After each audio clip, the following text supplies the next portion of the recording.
आज मी तुम्हाला दाखवते फ्लॉवर ज्वेलरीमधला मांग टिक्का कसा बनवायचा. फ्लॉवर ज्वेलरीमध्ये मी घेतलेत पोलन, पेपर फ्लावर्स, ग्रीन कलरचा दोरा पर्पजली घेतला आहे जो तुम्हाला प्रॉपर दिसावा. हा त्याचा बेस आहे. कॅनव्हास, पर्ल्स, जे शेपचा इयरिंग हुक आणि ग्लूगन. आता हे कट करून घेऊया पोलन्स. आजकाल फ्लॉवर ज्वेलरी ही बेबी शॉवर आणि हल्दीमध्ये खूप फेमस आहे.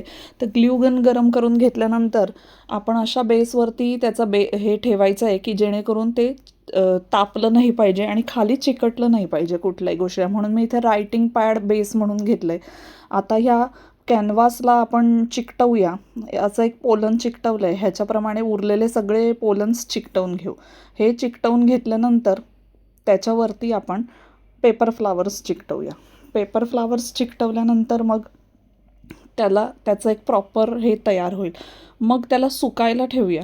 सुकल्यानंतर मग आपण त्याच्यामधून जो दोरा ओवून घेतलेला आहे तो दोरा घालायचा आहे. तो दोरा एक बाजूनी घालायचा कॅनव्हासला आणि त्याच्यानंतर त्याच्यामध्ये मोती ओवून घ्यायचे. मोती ओवून घ्यायचेत की मग हे झालं आपला मांग टिक्का रेडी, ऑलमोस्ट रेडी. आता मोती सरळ एका लाईनीत ओवून घेतल्यानंतर मग तुम्ही बघू शकता की हे लाईनीत प्रॉपर ओवून घेतलेत. ओवून घेतल्यानंतर मग आपण त्याला त्या जे शेपच्या खालच्या लूपमधून काढायचे आणि पुन्हा तीच सुई उलटी करून मोत्यामधून बाहेर काढायची. आता दोरा कट करून घ्यायचा. दोरा कट करून घेतल्यानंतर आपण त्याला चांगल्या गाठी बांधून घ्यायच्या. गाठ बांधून घ्यायची. गाठ बांधून घेतल्यानंतर मग त्याला कट करायचं. हेही झालं आपला मांग टिक्का तयार.